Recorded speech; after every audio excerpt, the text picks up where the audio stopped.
Hello, Global Theater. My name is Jerry Fielka. Today is December 10, 2024. Want to thank Rob Grant and his amazing podcast. I'm probably wrong about everything. Please subscribe. Also, want to thank the great Sweet Chariot Music and Arts Festival on Swans Island Yeah. for introducing me to today's guest via my wife, Susie Williams, Muriel Anderson. Where are you calling from, Muriel? Nashville, Tennessee, finally at home. Usually I'm on the road. How cool is that? The first question is, what is the best thing for a human being? The best thing for a human being is to find what's in your heart and to find a purpose that you want to strive for. And it's the process, it's not the end result of that. Is to find something that feels like it has meaning for you and has meaning for other people. Beautiful. I love that. I agree.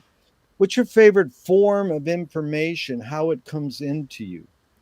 Well, it's I like it when it comes in the easy way. That means it comes in already there. When the muse comes to me, and this happens sometimes in varying degrees. The types that are the most exciting is when it comes fully formed. Like when I hear an orchestra playing and I go and turn off the radio and it's not on. You know, that has happened before. And then there was a twice that songs came to me completely formed in a dream.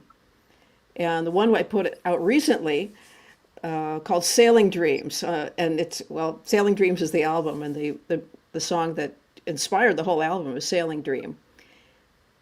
And the That second is so, time, yeah, yeah, it's, that yeah. is so cool. Fully formed. I love how you're saying this. But why do you think humans collect or gather information? Well, I mean, we all do, and that is how that fully formed information comes about. I think that the more you feed yourself, the more you have in there, and then Yeah, when the muse comes, it has more to draw from. that's amazing. Because do you think this need or want to collect information is more innate or more invented? That's a good question, and I think it depends on who you ask. Certainly, for some people, they find it innate; they can't stop it. And other people have to work at it. So I don't Yeah. think that that's a hard and fast answer that can come out of that. Yeah. Do thoughts create emotions? That, in a way, they do. If you keep thinking negatively, you will have negative emotions. Yeah. And what you feed yourself with, if you uh, think positive thoughts, you will have positive emotions. So I think that that's something that we have to be conscious of. That's a very interesting question. And how do you feel about that? I'm really curious because the Well, way you ask, because the way you well, ask the question, it's well, not the usual question. I've asked it for 40 years, so I get every kind of answer in the world. But thoughts create emotions. I think it's sort of what you said. I come from power of positive thinking, Yeah. accents the positive. And William Blake said, we become what we behold. So, it's sort of like, but the next question is a fill in the blank. I don't know what I think until I,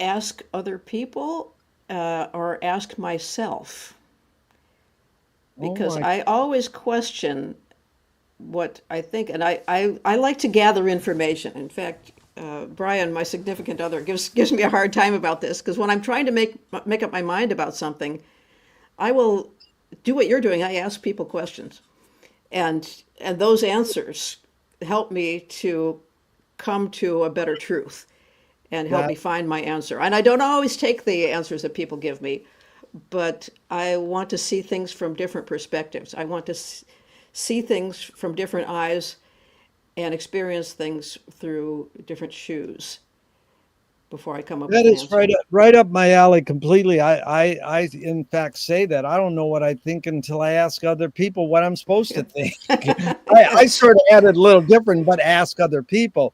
Yeah. But McLuhan says, I don't know what I think until I say it. Joan Didion says, I don't know what I think until I write it. So it's Yeah. interesting. Can humans think without language? Well, animals do, certainly, and they sometimes do quite a good job at it. Yeah, Although some animals have varying degrees of language. It's not a language that we speak. right. I went to Victor Wooten's Basin Nature Camp for the first time because there was an expert in bird language there. And I was having these kind of strange experiences with birds, and I felt like they were trying to say something to me, and I couldn't understand what they were saying. And I found out that they do have different types of language, and some are paying attention to what's going on in nature, and some are actual sounds that they make. So it was really a very interesting and eye-opening course that I took there from Amazing. Like eye opening and ear opening, both. yes. Um, Chomsky says language is not just words, it's a culture, a tradition, a unification of community, a whole history that creates what a community is. Yeah. Muriel, what do you do when language doesn't work? When language breaks down, what do you do? Well, it happens frequently. uh, but sometimes when I can't find a way to say something, I start to write a song. And there was one time where I was trying to say something to somebody who I cared about a lot, and I would call him, and and the words just wouldn't come, and I'd say, "Well, never mind." Then I hang up the phone. I just couldn't come up with the words to say it, so I wrote a song, and then sang it to him, and then I felt like I had delivered the complexity of my emotions and my thoughts in this song, and it was a song about how I cared a lot for him, but I was happy for him that he found a relationship that was good for him and that he deserved all the love in the world. And that was the title of the song, All the Love in the World. So after I sang it, I just threw the song aside. Years later, I came back up and I found that song. I said, you know, that's a pretty good song, actually. And so I may start to do it in concert. Who knows? That's beautiful. Your observations of humans in general, are we more thinking beings or more feeling beings? More feeling beings, and I tend to be more of a thinking being. I'm very logical, and it frustrates me when people are not logical. They say, "But this, and this," and therefore, and they, I think, uh, have a don't care about logic. Don't care if something makes sense or not. They just feel what they want to feel and make their decisions based off of that. So here I am a musician, and I'm in the business of feeling, right? Yeah. And so I should be a feeling being, right? And I care a lot about people, but at the same time, I tend to be a logical person. And I think I was just raised that way. My father was an engineer. So what can I do? You know? And I think I got that from him. And he said his most valuable course in all of his college and high school was his course in logic, and he gave me a book on it. And I think that all kids from grade school on should learn logic to help make better decisions. Wow, that's heavy because Thelonious Monk said music is math, which tends to think it's logic. But, it's really the words feeling and thinking were like this. But most people answer it like this: I think we're more feeling beings.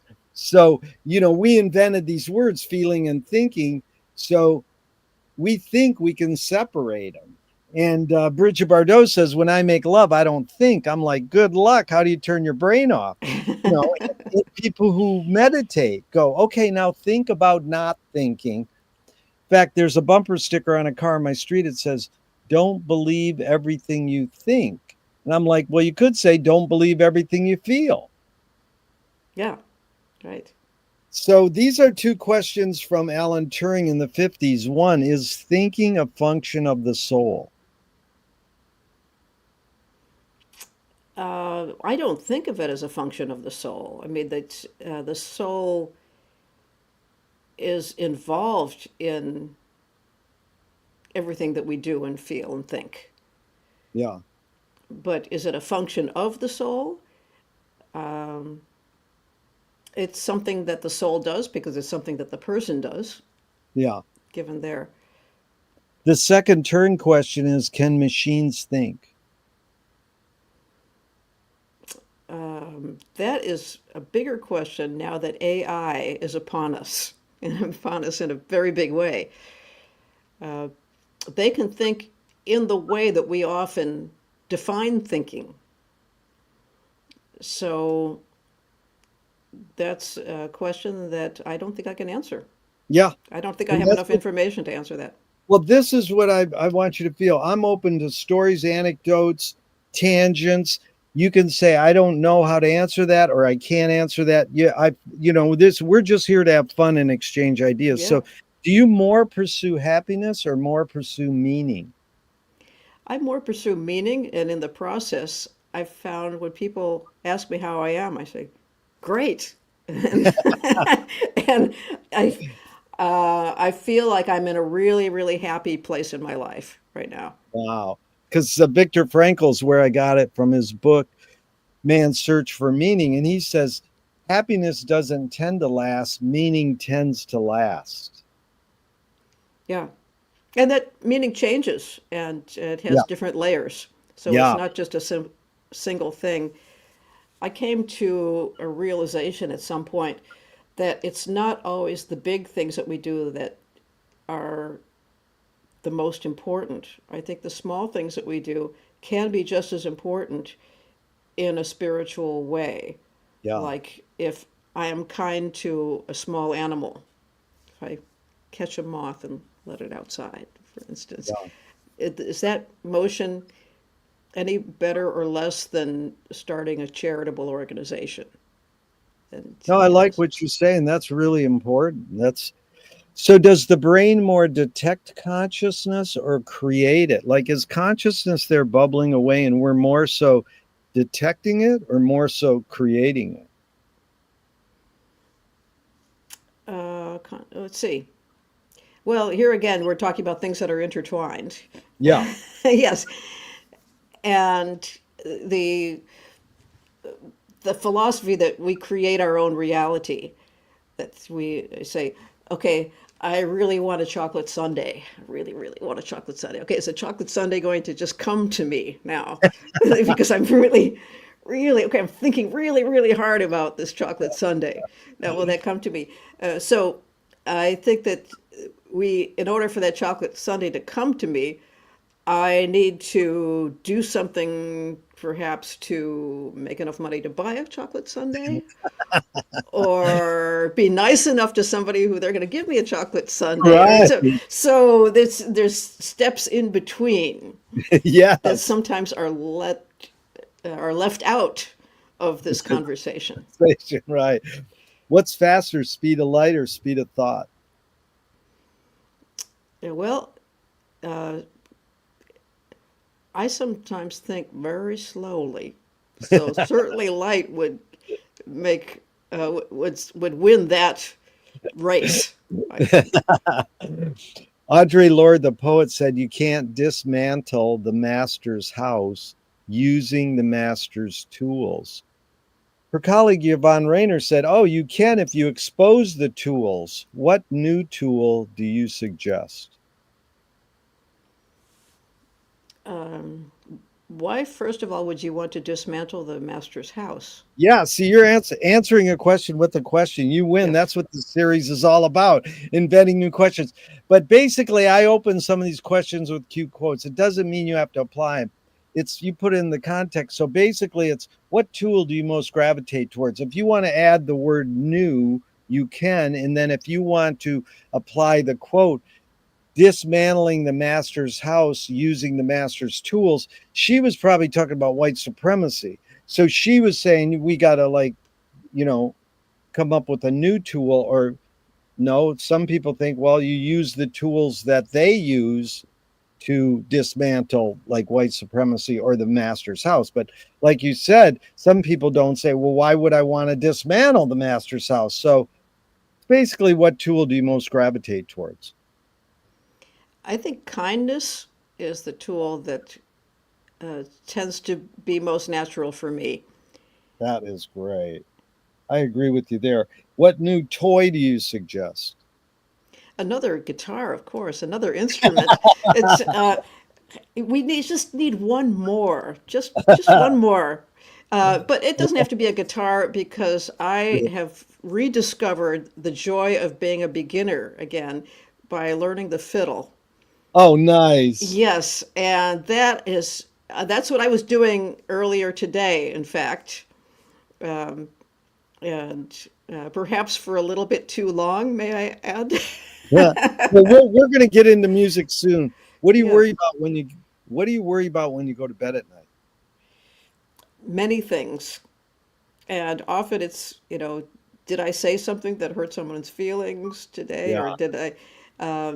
Uh, I tend to blame everything on myself, and so I'm very hard on myself. And sometimes it keeps me up at night. If there's maybe Yeah. if there was a phrase that I didn't a tune that I didn't play as well as I wanted to, and Yeah. that would sit there and bother me. So. So I don't know why we do this. Why do we keep ourselves up Oh, yeah. worrying about things that we can't change, things that are in the past? Yeah.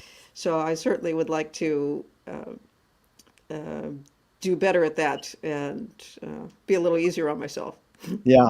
Well, it's about that awareness level. I This question's like that. It's McLuhan learned from a poet that artists are the antenna of the race, like artists, musicians. They're broadcasting and detecting the hidden psychic effects of our inventions. So we might learn how to cope with what we don't like about our inventions. So I asked you the question Marshall probed his whole career. Why do we ignore the hidden psychic effects of our inventions, even though the artists are broadcasting them to us? Hmm. Well, we ignore many things, don't we? Yes. And not all artists are broadcasting the same thing. Right. So I Yeah. think that this is a time when, and I tell my students this and my fellow musicians uh, when they ask, I think this is a time that the world needs more positivity, and that Yes. means the world needs more consonance. And there was a great professor out at Vanderbilt in the music department who had this theory that music does not only reflect the era of an age, it predicts it. So, in the Yes. era of Impressionism, the music started the era of Impressionism. And then in the era of Renaissance, the music was much more inventive, and then the era became more inventive. Now we are in the era of dissonance. Yes. And so we have much dissonant music, and our era is dissonant. So what we need now is consonance and joy in our music. Totally agree. Beautiful. Do artists have moral obligation? I think they do, and I don't think that that's brought out very often in public. Yeah. It's because I think that we can affect people in more ways than we know, and we Yep. can affect them on a deep level. Yep. Harry Smith said, I saw America change through music. You know, he Yeah. spawned Bob Dylan and Joan Baez. Come on, that's pretty good. Are you more afraid of new ideas or more afraid of old ideas? More afraid of old ideas when they have gotten to the point where they are no longer effective and they are counterproductive. Yeah. Can you conjure up your earliest memory ever or one of them? I remember when I was very young and playing in the sandbox with the neighbor across the street, April, and we had a woods behind the house when we lived together with my grandparents. And there was a man with no head who came out of the woods. And both April and I jumped up, like straight up in the air, and ran up the gravel driveway barefoot, screaming. And it was years later that I realized it was a man with a turtleneck up over his head, going like Oh this. my God. He must have had a really good time. I thought you were going to say it was a Halloween costume, but that's funny. So Yes. is memory more a curse or more a blessing? Oh, memory's a blessing. Yes. Yeah. Yes, absolutely.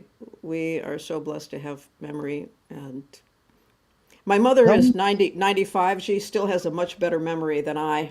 Wow. So she is pretty amazing. So I look up to her for remembering things. That's good genes. So tell me someone within your immediate family who had an impact on you, and what specifically was that impact?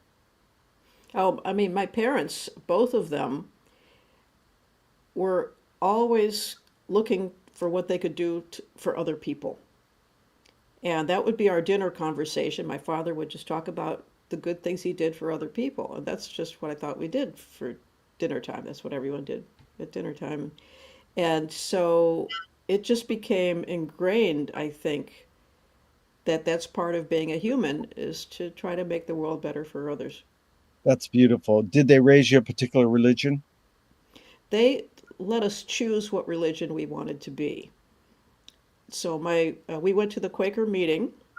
That's where my mother discovered Quakerism when she was in college and thought it made sense to her and spoke to her. And then we went to a Methodist church because they had the best choir. The Methodist music is great. That choral music is wonderful. Yeah. And so we sang in the choir there. And we went to the Presbyterian church, I think, for a little bit and visited our friends at the Catholic church. So for a while, we were going to two church services on Sunday. We'd go to the Methodist church, sing in the choir, then go to the 10:30 service at Friends meeting. But I found that the meeting just made a whole lot more sense to me because some of these other religions, they did something really strange that I thought made no sense at all, is they would talk about religion and then at the same time they would ask for money. And I thought money and religion just had nothing to do with each other. And so why would they mix those two? Wow. Great observation. Do you pray? I need to more. I don't have a regular prayer. I like to go walking and well, near me in Radnor Lake when I can. So, uh, and I think when I play music, sometimes I get into a zone. Yeah. But I really do need to follow my mother's example and pray on a more regular basis. Yeah. If God exists, what would you like God to say to you after you die? Uh, you can have all the ice cream you like. No, this. Uh, That is way I've asked that question for 40 years. That's one of the greatest answers ever. You can have all the ice cream you like. That is cool. I love it. Well, it's hard to go into this question, but do evil people exist, or does evil use people as a vehicle? I think that the Quaker philosophy is that there is that of God in all of us. There is a light Yeah. within all of us.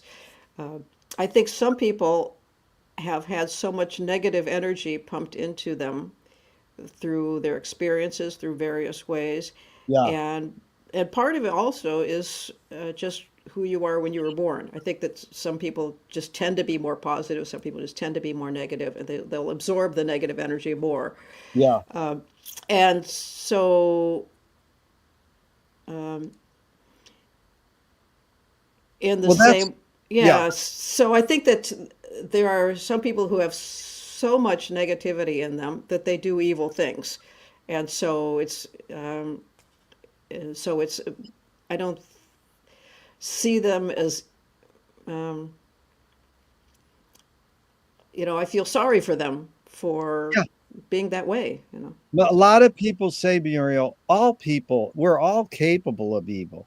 But really, the hidden question is, how do you advise someone to deal with an enemy? And I'll set it up. Alan Watts says, if you acknowledge your enemy, you empower them.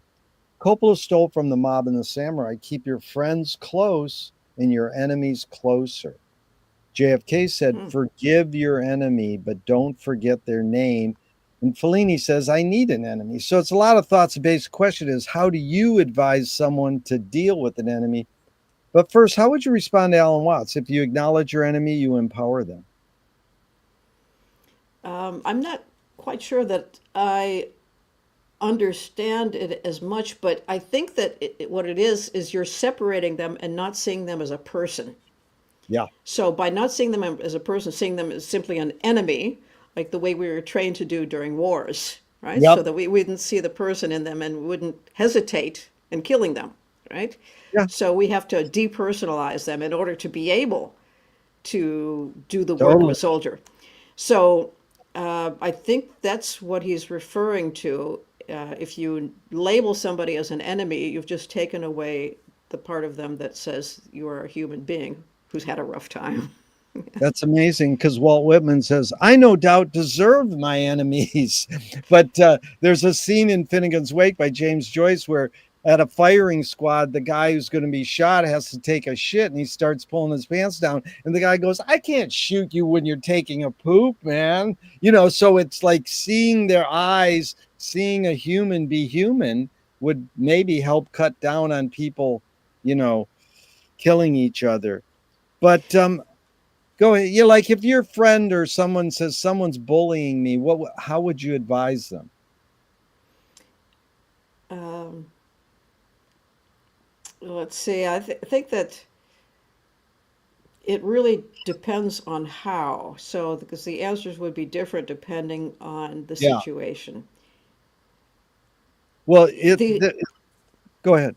the Sorry. thing that makes it more complicated right now, and it makes it more complicated for the last series of questions that you've asked, is that there's a prevalence of drugs now. Yeah. And when somebody is on drugs, they are losing touch with their humanity and they no longer have as much self will. Yeah. So I think that that makes it a bigger problem and it's harder to find the humanity there and to get in touch with that. Yeah. Because Nassim Taleb said games were created to give non heroes the illusion of winning. In real life, we don't know who wins or loses, but we can tell who a hero is. And Gregory Bateson says when the criminal gets caught, does he go, whoa, my criminal skills weren't up to snuff that day? Or does he go, whoa, I did something morally and socially wrong? So again, it's a lot of prompts, but the basic question is, does punishment work? Well, uh, I think to a certain degree, punishment works, but not when there's only punishment. Yeah, So when you talk about if you have a child, the child does something wrong.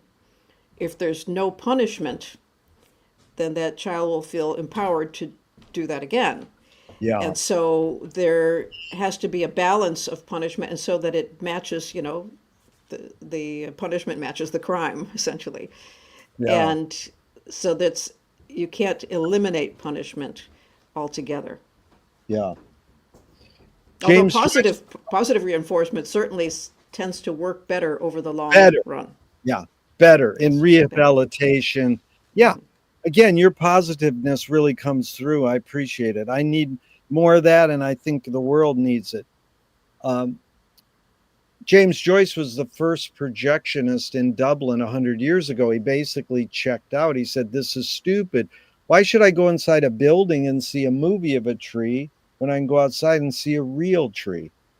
Years later, Faulkner said, sometimes the best fiction is more true than journalism. Why do we have to recreate things in order to get them? Why do we have to go to a theatrical play of people acting out life? Why don't we just live life? There's a certain entertainment aspect where we can just relax and let our guard down. And Yeah, when we've let our guard down, then we stop to react immediately to something. And we let yeah. something seep in for a little while.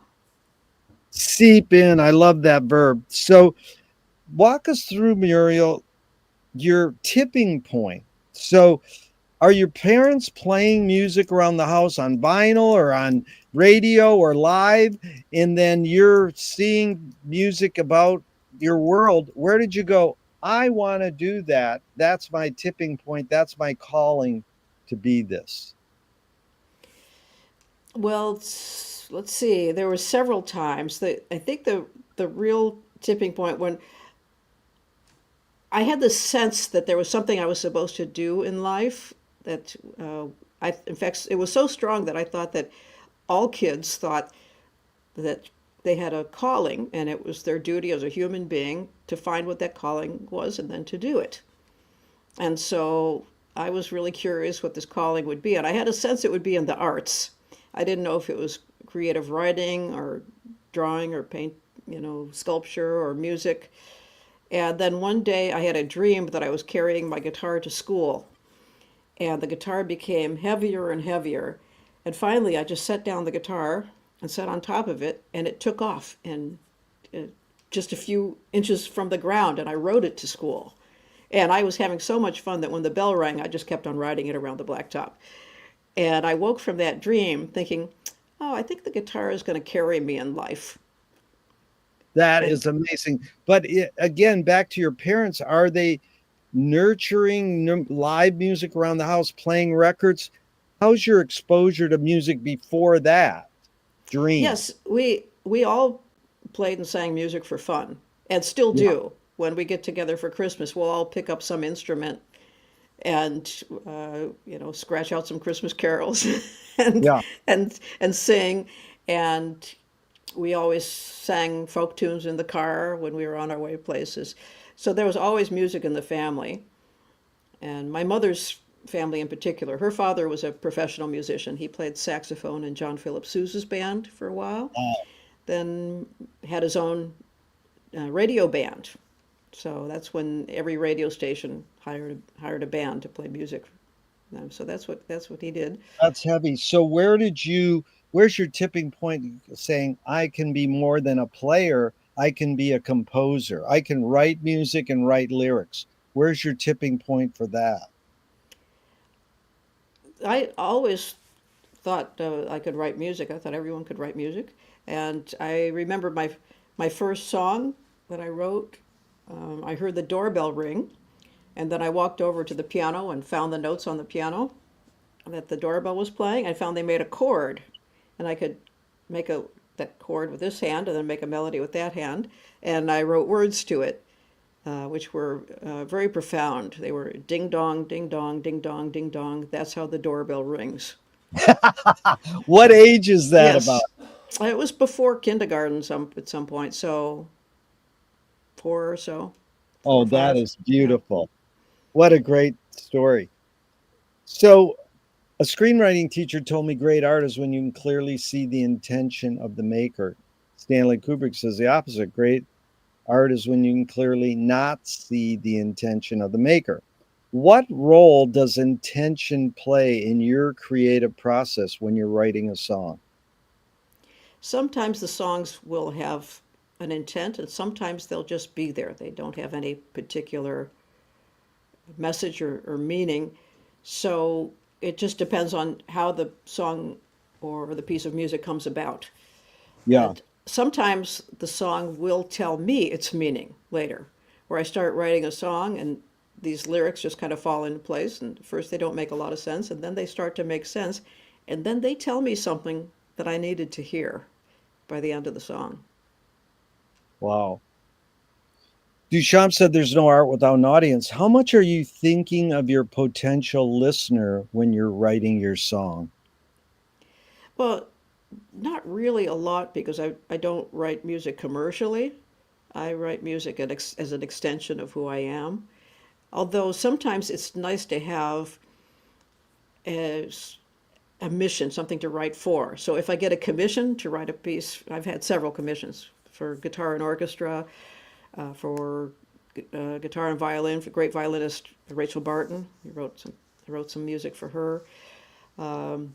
Women's choir I've written music for, and that's really inspirational because then it narrows it down. Like, okay, it's not just anything. It narrows it down to something I need to write for, and that somehow gives me more inspiration and sets me on a course.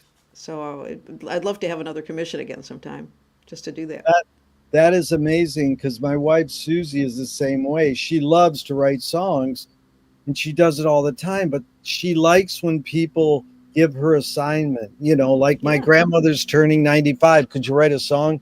And she loves that. That's amazing. It's almost, it's very interesting that because McLuhan says that everything we invent extends some humanness. Like knife and fork extends our teeth. The shutter in a camera extends our eyelid, and maybe even non tangible, say, philosophy or religion extends consciousness. What does the guitar extend for you? What humanness? I think that it vibrates against you. So I can feel the vibrations. And that's what really attracted me to the guitar as opposed to the piano that my mother played, because I can feel it vibrating against me and it's extending my body's vibrations. Oh my God, my body's vibrations. Because I just heard Segovia was at the guitar shop in New York where all the rock uh, gods would go. Zappa and Jeff Baxter were in there playing, and Segovia had to take his guitar to be fixed. And I don't know if you know this story, but then the guy fixed his guitar and he says, "What do you think of this rock music?" And Segovia goes, "They're holding the guitar wrong. You're supposed to have it next to your heart up here." I thought that was a great story because your body's vibrations, that's an amazing thing to say what it extends.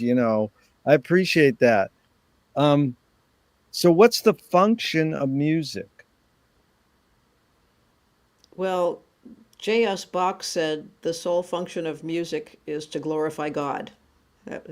So Bach wrote for the church, right?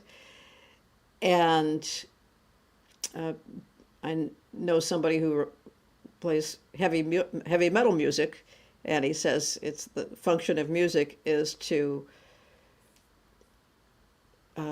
express the society now, express what's happening in society, Yeah, and I think that and then like I mentioned, the function of the music is to shape the era, right? yeah, So I think that now we really have choices in how we listen and how we compose and how we perform. And if we can be positive, we can, in our music, in all three of those areas, we can create more positivity in the world. yeah. It's really good. Yeah. John Cage said he learned from his teacher that music is to soothe the soul and make it susceptible for divine intervention. Mm, And Mickey Hart, the Grateful Dead drummer, just got an award from Biden the other day, Kennedy Awards. He said it's to warn people that they invented these drumming on logs to say, "Hey, they're coming to get our food or something." yeah. But I do like Dylan Buston. I think you know him. He told Yes. me the function of music is to dance. Yeah. So Okay. it's really a varied art. I mean, Stravinsky wrote a whole lecture. Music means nothing, but it is. We know it's the greatest art form. At least I believe that because Walter Pater said all art aspires to the condition of music, like painting, writing, anything. Architecture wishes it could be as cool as music. Well, when we play music, or even when we listen to music, we are playing with vibrations in harmonic sequence. And vibrations in harmonic sequence are also what govern the distances between planets. It also governs the electrical forces. It governs how cells are made and interact with each other. So it's the language of life and it's the Yeah, language of the universe that we are manipulating. So we are speaking in the language of creation and the language of life itself when we play music and compose music. that's amazing. Have you ever heard Korla Pandit? No. You've got to look this guy up. He's Okay. unbelievable, and he pretty much you said what he preached for 60 years. So he kind of invented space age bachelor pad music, but he was a substitute for Liberace. So he invented the Hammond B organ as a percussion instrument, and he Oh, wore a turban and he played music on TV when our mothers were ironing between Queen for a Day. They would show Corlapana. Go on YouTube and watch him. You'll freak out. And that's what he said, that it's a universal language. And yeah. it's exactly what you said. The creation, that's really good. And in Copeland, and one other thing Frank Zappa's learned about the power of music when he was in church and the choir was singing. He's a teenager and he watches the flames on the candles move according to the air coming out of the choir.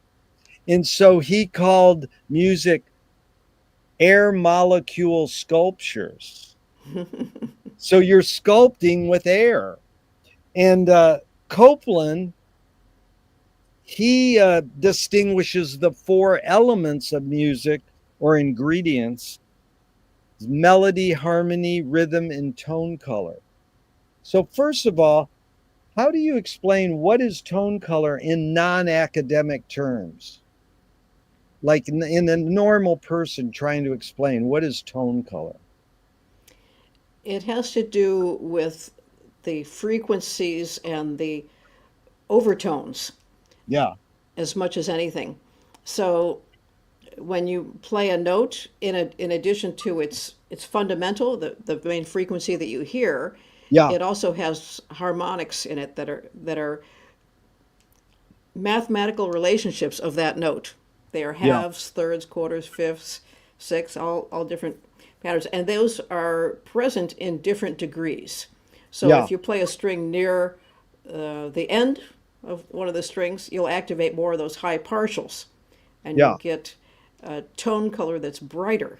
If you pluck the string in the middle, you'll get more of the fundamental, the sine wave, and then you'll get a tone that's more mellow and rich. So that's, there's also the attack and the decay, but it's primarily the presence and how many and the degree of harmonic frequencies that are there in the note. Well, how do you integrate those four? How do you sort of focus? Do you focus on one or more when you're writing? Melody, harmony, rhythm, and tone color. What's your process of integrating those four? They they come together usually because I when I'm writing, I'm kind of singing in my head. And so as you sing in your head, you will automatically integrate all four of those things. And so I don't separate them so much. And they become part of the composition as well as the performance. I'm Yeah, just kind of thinking the way a singer would sing, I guess, when it comes to the melody. And different tunes will emphasize different parts of that. yeah, Because some tunes will just be straight timing for each note, right? So you're not doing a lot with rhythm timing, and then other notes have or other songs have more interesting rhythms. I like to write in odd time signatures, 13/8, 7/8, 5/8, that sort of thing, and yeah. so those are um, playing a little bit more with the rhythm aspect of it. Beautiful. You anticipated two questions beautifully, Muriel. And I appreciate this because in 1969, the LA Free Press asked Frank Zappa about mentioning Pauline Oliveros creating a mass that her work was sound above the audible and below the audible, creating a mass. And here's what Frank said: not that it created a mass, it created something audible. It produced a sum indifference tone, which happened to be located within the audible frequency range. By combining something so high you couldn't hear it and something so low you couldn't hear it, it yields something in the middle that you could hear. Whether Wow. or not you liked what you heard in the middle is another question. The concept is brilliant. So I'm curious if you could suss that out a little, this sum and difference tone in you know, locating it within the audible frequency range. I think that's really cool, and I'm fascinated by acoustics. I started out as a double major in acoustics, Yeah. and and music. Um, took a course in tuning and temperament, but I found that I didn't have the math and science background to really do acoustics. So there was I was fascinated by fractals. Yeah. And do you mind if I kind of go? I'm taking a little turn here from your question. Please, that's what I'm Yes, saying. I'm yeah, all into this. yeah. Yes, So, please. and because even when I was little, I had this theory that uh, the basis of life was composed was music. And then when I heard about the string theory, that the smallest particle is actually has the properties of a vibrating string, I said, oh yes, that's my theory. And then fractals that can take a system, and by taking a small piece and then making that noticing that the small bits are similar to the larger bits, and then you can create larger bits from smaller bits, just the same way that a pine tree will have. You see the tree there, the shape of the tree, and Yeah, then you look at the pine needles, and the pine needles look like little miniature pine trees. Like they have the same kind of, yeah, look. And exactly. then you go inside of that, and then the little spires within those pine needles. Oh, those look like little pine trees too. And then you go even to the molecular form, right? And those look like little pine trees. And so it's you can take that and apply it to music even, and you can take a little phrase and then Yeah, extrapolate that to a larger phrase. And so that's it was I was so lucky to run into Stanley Jordan, and yeah, Stanley is also just loves mathematics and acoustics, and he, on the other hand, is very brilliant and adept at all those. We played at the IBM research facility yeah. for the professors there, and Stanley gave a lecture to the professors as part of it after our show. And then this old man walks up on the stage, and I said, "Man, he looks familiar. I don't know why." And he says, "I'm Mandelbrot. I want you to come to our office." I said, "Stanley, this is Mandelbrot, the guy who invented fractals." And it's like it was. So that was my biggest hero that I ever met. As far as the Wow. most exciting hero. So we went to his office, spent about an hour with him, and he showed us all the things he was working on with fractals in relation to music. And Beautiful. just, yeah, Stanley could Yeah, understand a lot more of that than I could, but it was really, no, really cool. that's beautiful because it also reminds me of Frank Zappa using the word wavicle. So there's waves and there's particles, and he didn't invent it, but that's how they interact in almost like a DNA strand, and then it's turtles all the way down or all the way up from there. So that was really beautiful. So my friend also, oh, the other one was time. You talked about time, and this is my brand new question I just got because it's basically worded like this. So I'm trying to figure out the best way to word the question so you could contribute to that too. Why is 4/4 time the most commonly used time signature in Western music? I don't know, but there's no reason for it. I love So, 5/8 and 5/4 and 7/8. Gee, I think those are just great time signatures. I wrote a what this? piece, yeah, Yeah, go ahead. Sorry. when I was teaching at Belmont University. I was told by the head of the department, you need to teach your students etudes. And I said, oh, I hated etudes. I always wanted to learn pieces. I didn't want to learn study pieces. So I said, okay, well, I'll write them an etude. I'll write something to get them out of 4/4 time. Yeah, I'll write an etude in 5/4. yeah. And I wrote it like Bach. I used Bach as an inspiration, but Bach never wrote in 5/4, so I was home free, no plagiarism, right? Uh, And so I wrote this piece as though it were Bach writing in 5/4, and that piece is called "Prelude to a New Morning." If you want to look that up, I have it released and even with orchestra in there playing with me. So if you look up "Prelude to a New Morning," that's my etude in the style of Bach in 5/4 time. Well, beautiful. And this is why this is the answer I've gotten so far. Besides being intuitive and easy, 4/4 time might be because it's in sync with walking, like marching, and with our heartbeat rhythm. Now, I don't know if that's all true. I'm just saying these are some of the answers I've gotten on why is it a dominant in Western music. Now, Captain Beefheart Don Van Vliet varied from what he called the mama heartbeat. He said that it's related to fascism. It's so fixated and so hypnotic, it's dangerous to the heart. And the heart, and then he said disco is dangerous because what he wanted is non-hypnotic music to break us out of the canatonic state.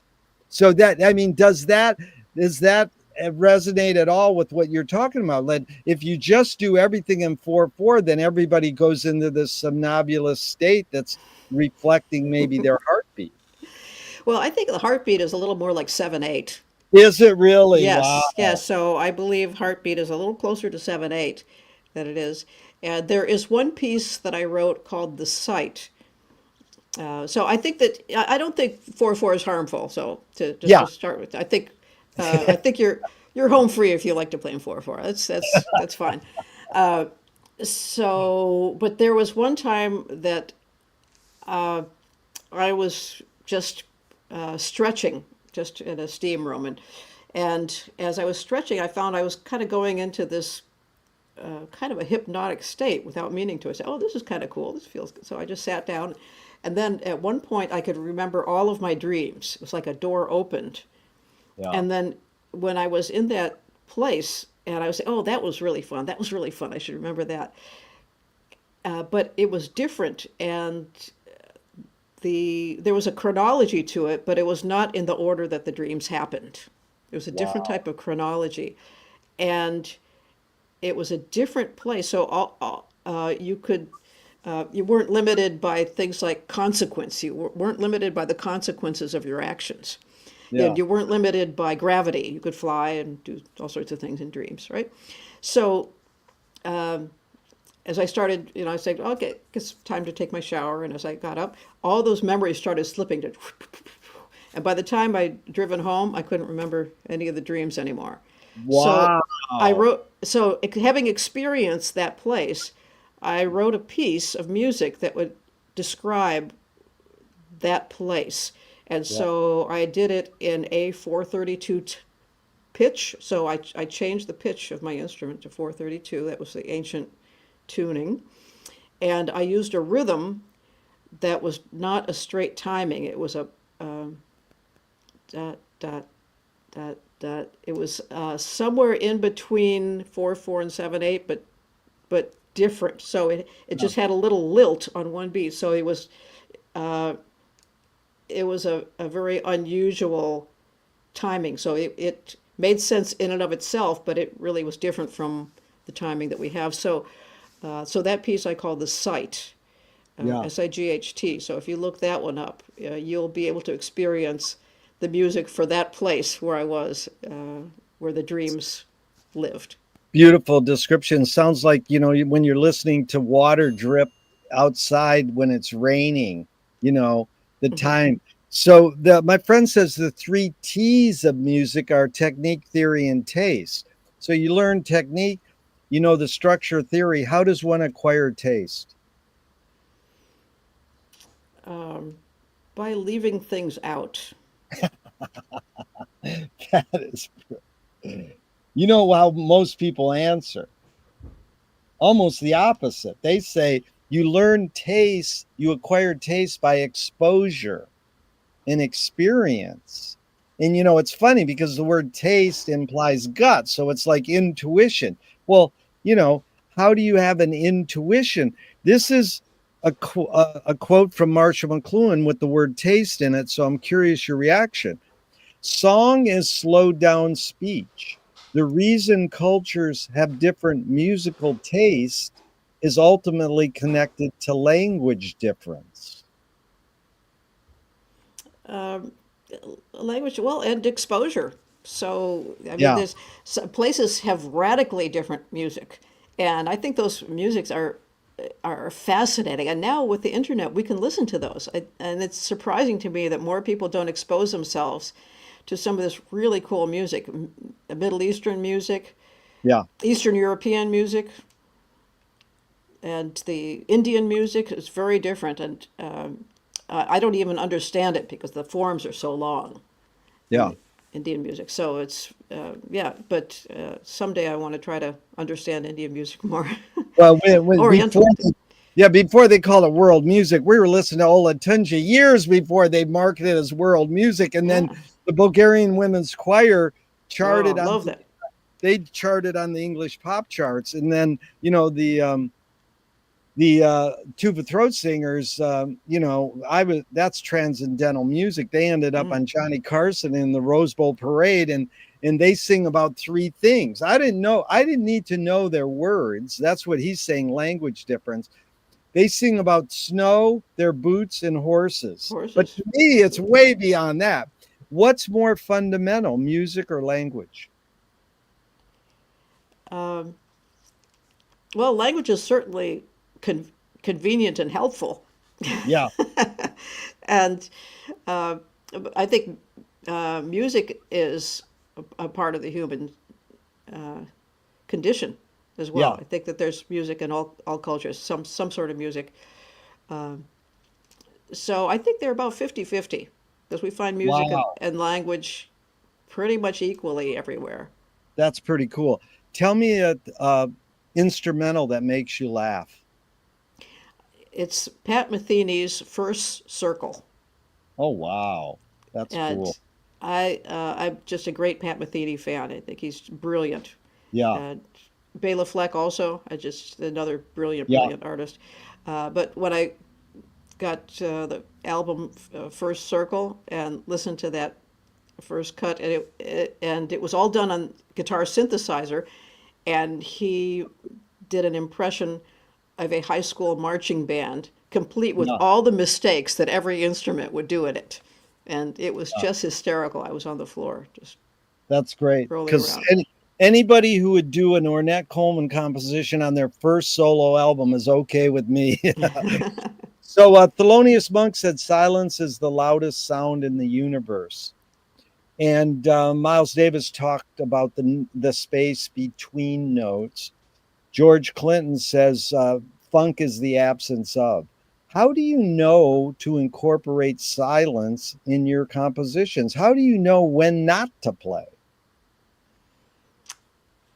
Um, let's see. That's it depends on if I'm playing the fiddle or the guitar. Because with the fiddle, I know not to play much more than on the guitar. Yeah, People even ask me not to play. It's you know. yeah, Uh, but there's, I think that Victor Wooten would be the best person to answer that question. yeah, He has the most incredible taste of any bass player or just about any musician I have heard, and I've used him on so many albums, even the Lullaby album. You wouldn't think that such a funky bass player would yeah. be so incredible on a Lullaby album.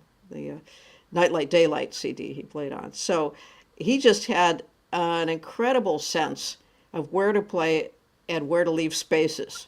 And I don't think I can come close to that. Just the sense that he had for, or has, for exactly what you're talking about, when to play and when not to play, Well, and what that's cool notes to play, and the, just the, tuck right here and there. the cool notes. Well, that Yeah. definitely hooked me up because I'd love to interview him. Um, Oh yeah. uh, and it's probably because he came out of the funk world. Because it's just like George Clinton, who had Bootsy. He was one of Victor's heroes, saying, "When do you don't play you it's the space between the notes that's as important as the notes." So that was good. Now, Ruth Draper says the key is to bring the audience up onto the stage and into the scene with you. It is they who must give you even more than you give them in the way of imagination and creative power. That sounds great, but how do you do it? you have to love your audience. And I found that that really helped with stage fright as well. Because if I love the people in my audience so much that I want to share with them this thing that's so important to me, this music that means so much to me, and so I'm sharing it with them because I care about them. And they give me positive energy back. And then it helps me to enjoy the music even more. Really good. Leonard Cohen says the only way you can sell a concert is if you put yourself at risk. And if you don't do that, people know. What role does risk play in your creative process? Oh, I take way too many risks than I have any business in doing. Uh, I like to play a song when it's in the creative process. So when it's still moving around, and if I don't, it I forget about it, it goes away. So I play it just sometimes I'll write a song and I'll get up on stage and I'll play it as far as it goes and then see what happens to it. So the audience has just been very kind in allowing me to do that. And What so is, it's yeah, fun. what does courage mean to you now? Um, I think it's, well, what now as opposed to Yeah. before? No, I got it from this great political movie, Problema, and I just love it. That's what it is. Muriel, you're a great listener. That's the main ingredients in great musicians is listening. Is people just hear these questions and they don't go, well, what about this word now you threw into? Yeah, it's basically what does courage mean to you? Like now, because you're a successful musician and did you have courage back then, like just to answer the risk question? You go, yeah, I take risk by kind of rehearsing my song in front of my audience like I know what I'm doing. It's funny because this great rock star just told me last week, he says, what role does risk play in your creative process? He goes, I leave that in the dressing room. And I was because he wants to appear that he's confident, he knows what he's doing. So, I mean, that's good. I appreciate you really listening to the wording because it's sort of me and you are psychoanalyzing the wording on each question. So I welcome that when people go, well, what about this one word now? But what does courage mean to you in taking risks? Like, you're like, were you more afraid of doing that when before you were writing songs as prolifically as you are now? Say, Well, there's risks in different ways. I really admired what Mark O'Connor did during an election where he just came right out and said, "This is who I support and this is why," at a time when that was very risky for musicians. It yeah, was a time when people would burn their records, and you know, uh, yeah, it wasn't uh, yeah, accepted. And yeah, so I thought that took a lot of courage to do that, yeah, to put himself yeah, at that risk. And so I admired that. And my music is not, going in a political direction. So I haven't done that per se, but I thought that that really exemplified courage. And yeah, I find that when I was in college, I used to want something exciting. Like I thought it would be fun to jump out of an airplane, something like that. yeah, And then after a while, I realized that I was taking so many risks. I would go to Europe and travel by myself. That was before cell phones. Take yeah, trains throughout places, carrying more baggages, more instruments and baggage than I could, and had to rely on the kindness of strangers at each stop yeah. to get off and on. And I was taking all sorts of risks. And then I realized, I don't feel like I have to jump out of an airplane anymore. You I know? practically did it lugging this. Well, Yeah. it's the same as Viola Spolin saying, if the audience cannot see your struggle to achieve something, they cannot root for you to achieve it. What role does Mhm. struggle play in your creative process? There's, yeah, I always like to challenge myself by doing something new. Yeah, And the latest thing that I have been performing last couple of concerts is a piece that uh, was written down on a napkin. A Japanese businessman just uh, drew 5 lines on a napkin and wrote out this melody. Say, this is this song. And since I didn't know his request, and so then I took that little melody and thought of, well, what would a Kodo ensemble do with this, and then Yeah. we created uh, an instrumental, and then brought it to the harp guitar. So I'm playing with this Japanese tune and trying to make it sound Japanese, and so Yeah. that's uh, not really knowing what direction it would go. That's one that's still in the moving process. Yeah. So that's I think that's Amazing. yeah. One of my favorite guitarists. You ever listen to Derek Bailey? No, I haven't. You have, you've got to listen to him because Yeah. the in the avant-garde guitar improv world, he's the king.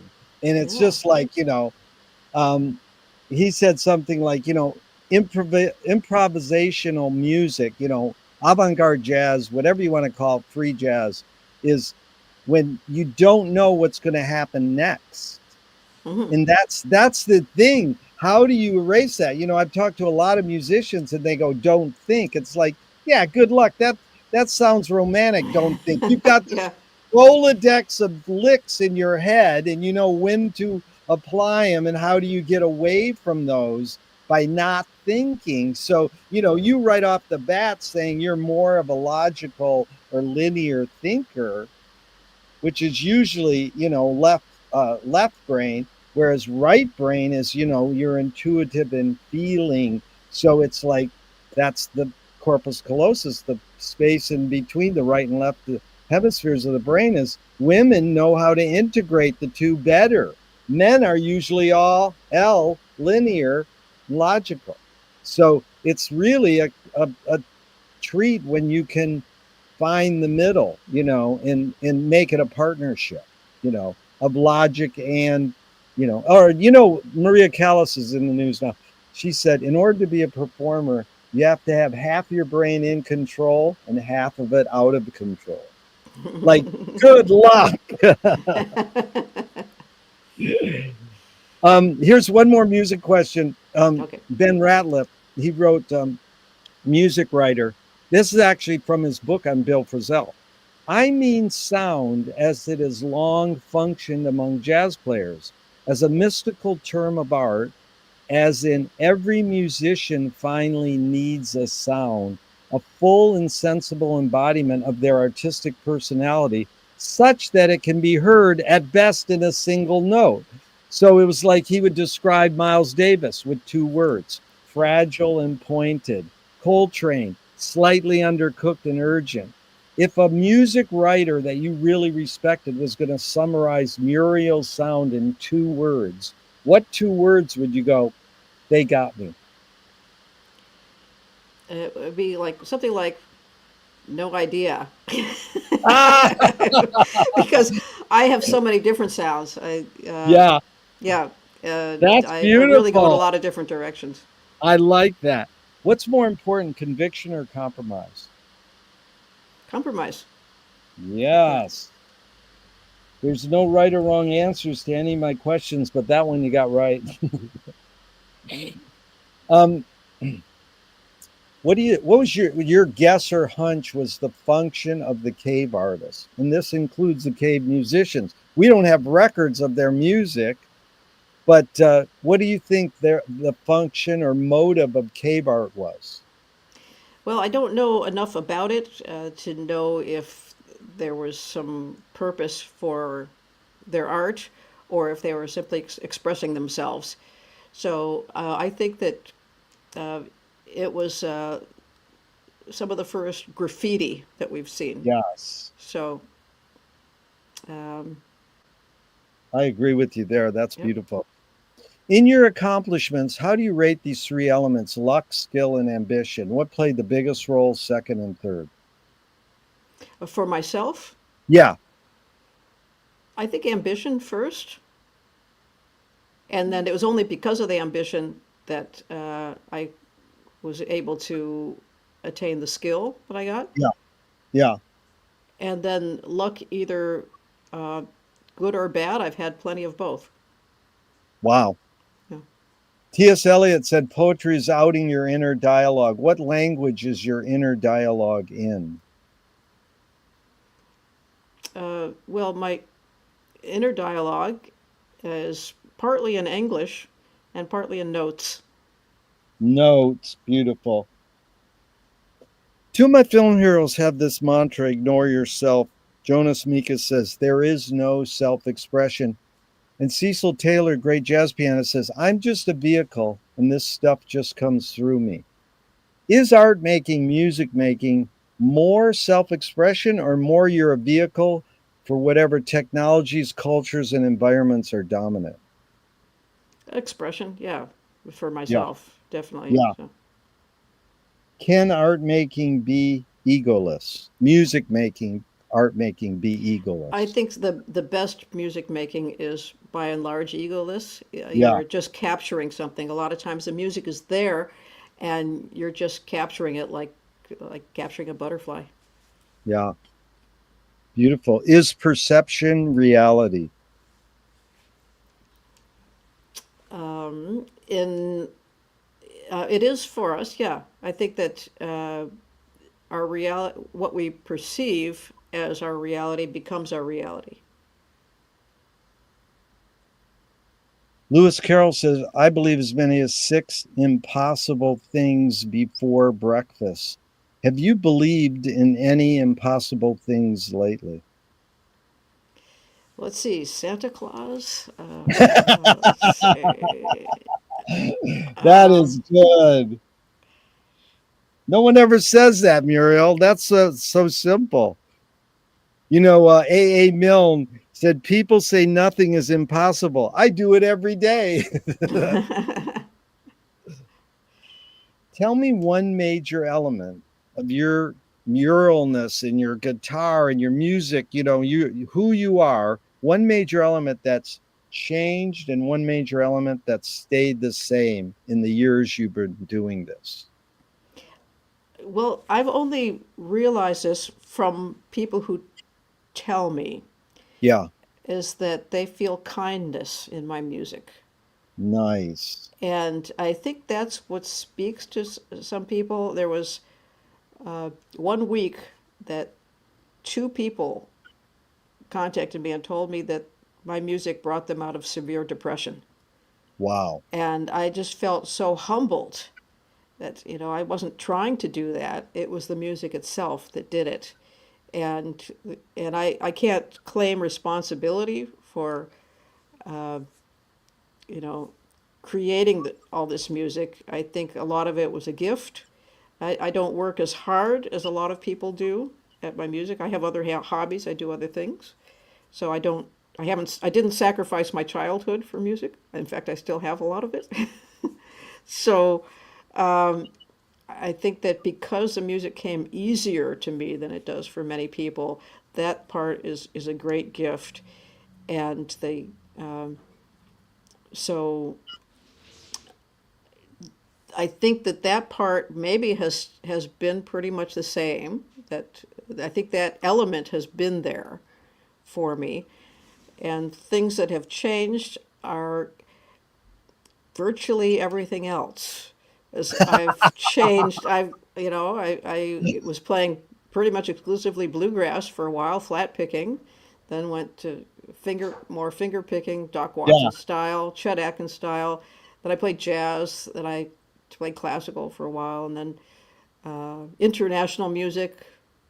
So I've then the harp guitar, which kind of brings me in another direction just because of the instrument. So I've kind of gone in a lot of different directions and continue to go in different directions. That's beautiful, and you even covered "Superstitious" by Stevie Wonder. Yeah. That was super cool, man. I Thank love you. that. That is super cool. I'd recommend everybody seeing that on YouTube. So Moshe Feldenkrais works with healing and movement. He says it's literally possible to identify a weakness and incorporate it to become a strength, rather than we're normally taught to overcome a weakness. Tell me a weakness you turned into a strength. I think that I have a short attention span Yeah. for music that I I get tired of doing the same thing, Yeah, and so I change course and do something different. And yeah, so it's a weakness in that you know I don't hone something until it's perfect, perfect, perfect. You know, each yeah. time I keep changing and moving around. So Fill in the blank. Anger can be a productive emotion when, it's turned into music. wow, beautiful. What's the most significant difference between men and women, physical aside?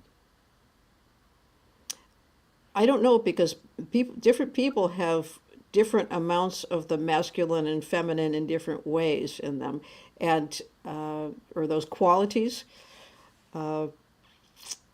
I think that women are more multitaskers in general, and so I would probably say that is a difference that I've noticed a little bit more regularly.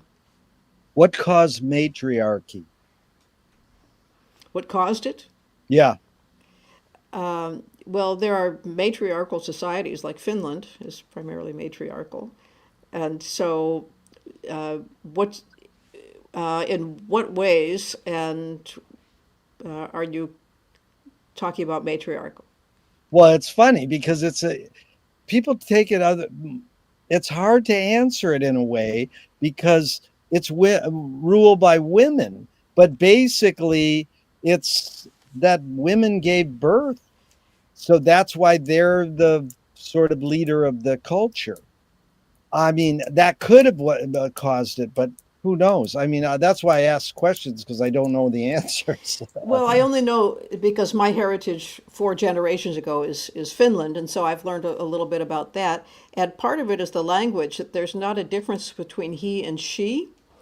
Wow. That it's hen is the same thing for he or she, and so they were the first country that where women had the right to vote. That was immediately from their first founding because it was right there in the language. It didn't differentiate. And the other thing is that it was just culturally that the last name would be the name of the house where they lived in. So they makes genealogy a little more difficult that way.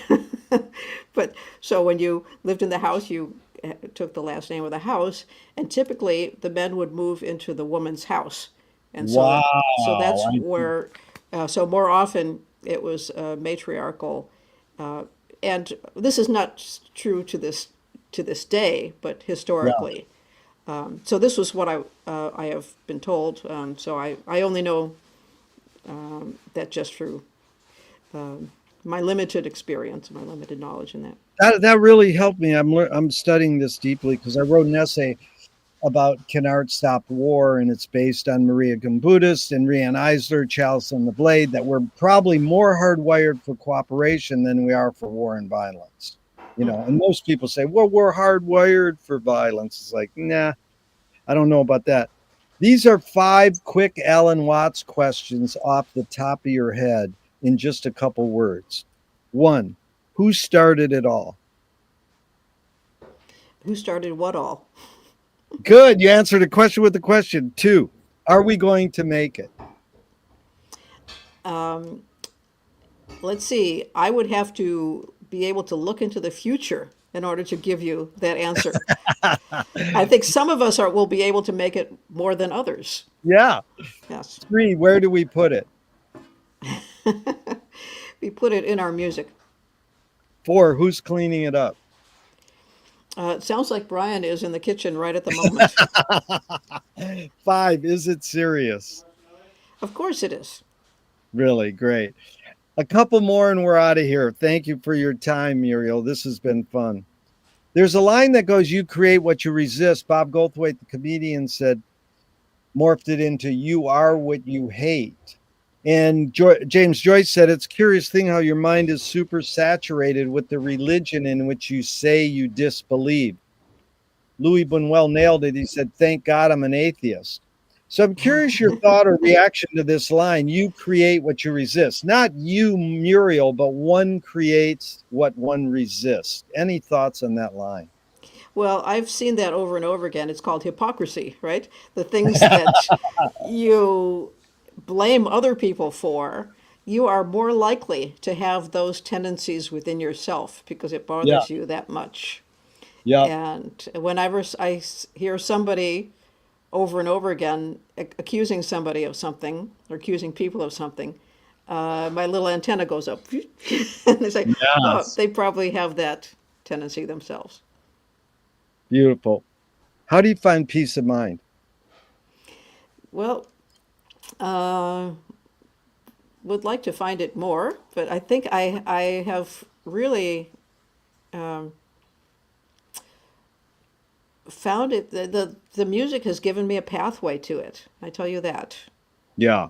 Music has given me a pathway. Also, finding the right person to be with Yeah. certainly makes a big difference. And it's been a long time to in coming, but just really feel like that is an important part of the peace of mind as well. Yeah. They asked Harold Bloom, what is the most important question in life? And he said, I would think the most important thing in the life of any human being is whom they marry. He's an interesting thinker indeed. That was fun. So, if you were walking down the street today and you met yourself as a 12-year-old, what would you say to your 12-year-old self? Wow, I would want to do a lot of things differently. So, uh, I guess I would tell myself uh, to have courage to uh, go places and learn things. Yeah. Yeah, Which way should toilet paper come off the roll, over or under? over. If a publisher was to release your autobiography off the top of your head, what would the title be? Whoa. Um, I think it would be. Uh, well, it would have to have a lot to do with spirituality, certainly. So the title would have to be, um, and also I feel like what I've done is about 50% of everything I've done wrong, but I've tried to do twice as much as I need to, and so I've kind of come out okay at the end of the day. So I would say is happy despite everything. Beautiful. They want to scent the glue in the binding of your book. What smell? Um, let's see, blueberry. Oh, I love that. If a statue was built in your honor, where would you want it displayed and what would it be made of? Uh, I think it would be made of ice and it would be displayed in Miami. Oh, wow. And tell me something good you never had and you never want. Ah, something good I never had and never. Uh, oh, there's, gee, many things. Um, a Rolls Royce. That's amazing. The three answers I get the most are fame, money, and heroin. So yeah, Rolls Royce is sort of like money. Yeah. Tell me something good you never had and you never want. So let's see. I think I know it would still be something like a mansion. I wouldn't want to live in a It's mansion. good you never had it and you never want it. Yeah. Yeah. Okay, so you brought the word truth up earlier, and this is one of my favorite lines, Louis Buñuel. I'm for anyone who seeks the truth, but I part ways when they claim they found it. Now, most people love that quote. They go, "Yeah, that's true." And then one guy said, "No, that's bullshit. Because if I'm going to seek something, it's because I want to find it." So then I morphed it into the cliche goes, the journey's more important than the destination. And you talked about this right at the Mhm. beginning about the process is more important than the product, maybe. Why do we have to seek or name a destination if the journey's more important? I think that it points us in the direction of our journey. Yeah, because the flaneurs in Paris in the 20s changed the world forever, and they just sat at coffee houses and were slackers, like Joyce said, finding epiphanies in everydayness. Hmm. And it's sort of saying, you don't have to have a destination or a focus. But one guy said, no, their destination was the coffee house. What's the healthiest cultural shift you see developing today? Yeah, Oh, I mean, it should be worded this. What's a cultural shift you see developing today that inspires you? That's how I supposed to word it. So oh yeah, I think that more people are eating organic and seeing yeah, the value of growing their own food. yeah. And we have a What's garden. I just love oh to yeah. be part of the earth, you know. No, the garden philosophy is the most beautiful thing. Yeah. My mom drove it in my head. Go weed your garden, and now I look at our garden, and Susie's so good at growing flowers. I'm just like, wow, it's just amazing. So, what's a question that remains unresolved for you? Um, let's see. No, there's many. That's I think that um, what is the meaning of what I'm going to do next. I Yeah, think that what is, uh, where am I going from here? yeah. Couple more, and we're out of here. Thank you so much, Muriel. How has playing music and writing music shaped your behavior? I think that uh, it has given me more courage. That Yeah, I grew up very shy and not not sure of myself in many ways, and so I think that music has helped me to find who I am and find joy in life. Thornton And Wilder said, "Oh, go ahead. Sorry. no, I'd say, and it's introduced me to pretty much all my best friends. Yeah. Yeah, like, dude, how many people get to play with Chet Atkins and who's the other Stanley Jordan? I mean, these people you played with, that's pretty amazing. How many great Les Paul? That is Yeah. amazing. Just so many Yeah. great players. Yeah. It's, Well, just to know that they're great, but to be able to play with them, I'm a guitar freak. We could talk guitar for 2 hours. But I wanted to get a basis, knowledge of your entire being, and this has really been good. So Thornton Wilder kind of nailed it in 1928. He said, "Art is confession. Art is the secret told." But art is not only the desire to tell one's secret; it's the desire to tell it and hide it at the same time. You've laid your cards on the mhm. table for 90 minutes. I'm not insinuating you haven't already answered this. What's it really all about for you? um, Making the world a better place. It's a Yeah, cliche, but it's just yeah, something that's been ingrained since I was little. yeah. No, that's something I know it sounds like Hallmark cardigans. Like, I I don't know. care what it sounds like. That's what we're here for, is to help each other and make the world a better place. How simple can that be? And that thing you brought up earlier is like, what if everybody on earth thought we're not going to use war anymore? Just, hey, it doesn't work. Let's drop it, put it aside, and move forward. Would that work if everybody thought, you know, no more killing, no more war? So, or just the positive. If everybody thought, let's make the world a better place, would it happen? Yeah. So, what gives you the most optimism? I think seeing. uh, young kids um, that embrace music so well, and not only music, but the whole um philosophy behind it, and Yeah. the lack of ego. So sometimes I see young kids with that are very mature in the way they interact with others and the way Yeah. that they play music with others and listen and are respectful. So it's wonderful when I see that. It's funny, Muriel, because the the answer I get the most on what gives you the most optimism is youth, young, and that's very encouraging.